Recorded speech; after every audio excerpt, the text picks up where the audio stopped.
Hola chicos, ¿cómo están? Soy el profesor Ronald.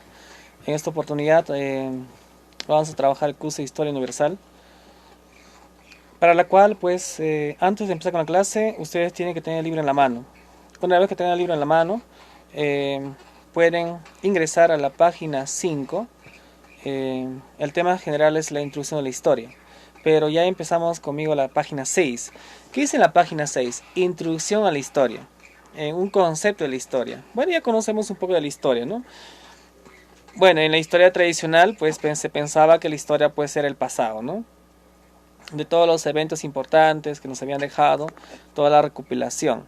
Pero también actualmente ya se maneja la historia en términos científicos, que estudia todos los acontecimientos del hombre, el estudio del pasado, no solamente el pasado, el presente, el futuro. Pero la historia actual, pues, es un poco más científica, pues la historia se tiene que analizar, la historia se tiene que comparar, interpretar, pero para hacer todo eso necesitamos fuentes de estudio veredictos, ¿no? Verdaderos. Por eso vamos a ver que son también las fuentes de la historia, ¿no? Bien, la historia en concreto para nosotros pues sería...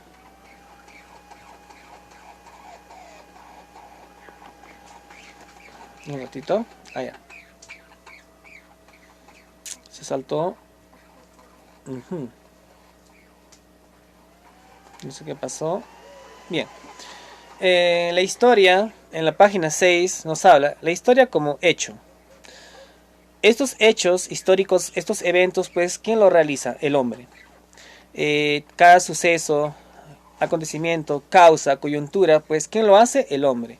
Eh, Podemos decir, todos los conocimientos que hace el hombre es cultura. Todo lo que deja el hombre es cultura. Todo lo que hace es cultura. Todo lo que vamos a dejar en esta tierra, un día cuando desaparezca y un día lo encuentren como un resto fósil, ¿no? Como resto material, ¿qué van a decir? Ajá, acá existía una cultura anterior. Entonces, todo lo que hace el hombre en vida y después de la muerte, pues sigue siendo historia. Es importante saber después cómo podemos conseguir todo el conjunto de la historia, ¿no? Bien. La historia es como la historia actualmente ya es una ciencia que se hace en base, tiene herramientas para hacer un estudio como debe ser. Bien. Eh, Dice, la ciencia del cambio y transformación de las sociedades, escribe Jacques Legoff, ¿no? Un gran antropólogo que manifiesta que el cambio y la formación de las sociedades, pues actualmente también las sociedades vivas hacen historia. Se refiere pues a la historia del presente, que poco a poco van pronosticando hacia la historia del futuro.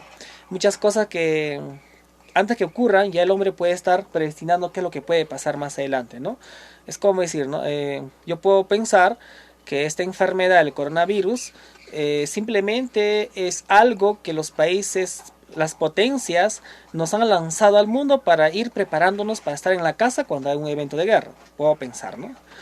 Otro, la ciencia de los hombres en el tiempo. Mark Bloch. Mark Bloch habla de que finalmente eh, ¿qué hacemos con el pasado? Lo investigamos para ver si esto tiene continuidad en el futuro, para no equivocarnos, ¿no? Es importante la historia entonces.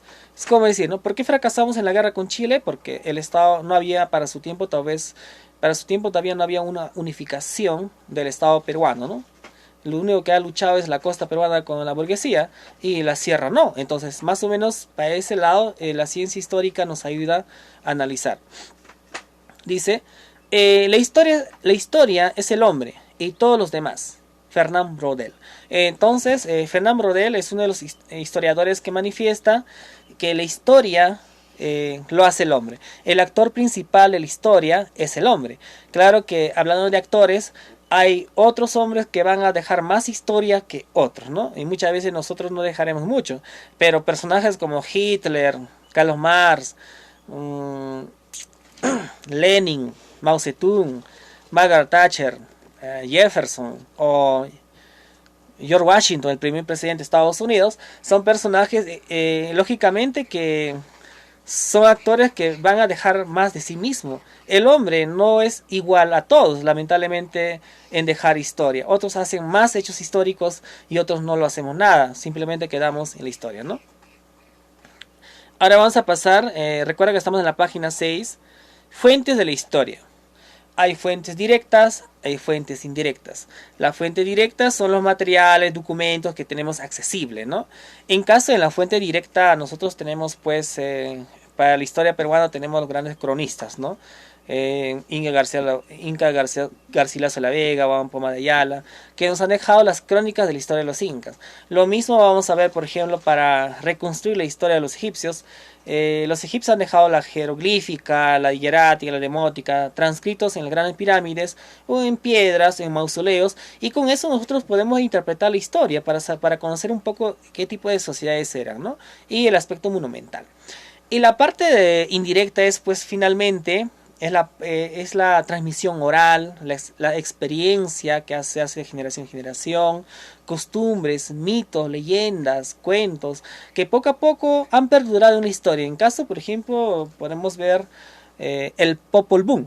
El Popol Vuh, pues, de los mayas, que habla acerca de que, ¿no?, de un diluvio, de cómo Dios, a partir del maíz, de un maíz había hecho a los hombres, ¿no? Bueno, son, pues, mitos, así como para los incas tenemos Manco Cápac y Mama Ocllo, o los hermanos Hayar, que han quedado, estos se transmiten de generación en generación, pero de manera indirecta, no son directas, ¿no? Si yo veo un monumento como Machu Picchu, entonces es una experiencia que estoy viendo directa, entonces por lo tanto eso me puede permitir a mí reconstruir la historia. Bien, luego ustedes van a pasar, chicos, seguimos en la página 6, conocimientos auxiliares. También se le conoce como disciplinas o ciencias auxiliares de la historia.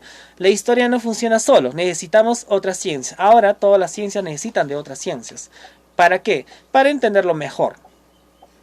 En primer caso tenemos la geografía. Si yo quiero utilizar la geografía en la historia, ¿no? A ver, ¿en qué parte del departamento de Junín se llevó a cabo la batalla de Junín? En Supampa. No conocemos, tal vez. Y hablamos de la batalla de Ayacucho. Entonces, geográficamente podemos ubicar que está en el distrito de Quinua, en Supampa de Quinua, y ahí se llevó un hecho importante, ¿no? Entonces, la geografía es importante para localizar los hechos que ocurrieron. La economía.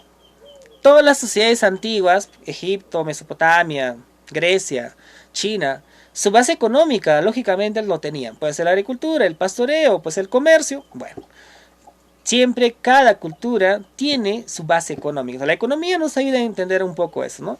La antropología. La antropología directamente estudia al hombre, tanto